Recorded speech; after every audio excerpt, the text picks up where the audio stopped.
1 мај, празник на трудот, неработен, ама само за дел од работниците. За кого, како?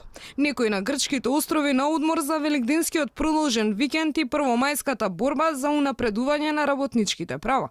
Некои на скара во природа, дел протестираат, ама има и такви што се на работа, како секоја среда.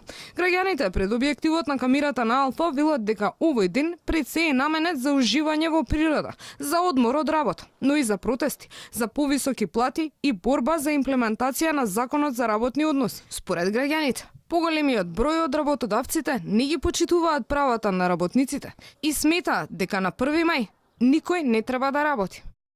Не треба да се работи, зашто да се работи? Тоа е ден на трудот на работниците, не треба да се работи.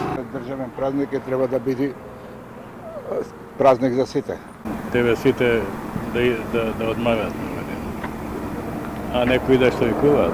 Тука мора да се штрајкува, мора да се искаже тој револт на народот дека не е задоволен. Тоа е секаде, па мислам дека и во нашава прекрасна земја. Министерката за труд и социјала Царовска вели дека фирмите треба да најават дека ќе работат на празник, а на вработените мора да им платат дополнително. Секоја фирма може да најави дека на одреден државен празник ќе работи. И ако е тоа регуларно најавено во Државниот инспекторат за труд, после тоа се следи дали ќе се исплати платата која што е утврдена како таква, а се додава додаток за работа на празник. И ако се исплати тој додаток за работа на празник, законот е целосно испочитуван. Првите синдикални зачитоци на територијата на нашата земја датираат од 1908 година, кога е формиран првиот легален синдикат на чевларските работници. Си до 2006 денот на трудот се празнуваше 2 дена, 1 и 2 мај, а од 2007 година се празнува само еден.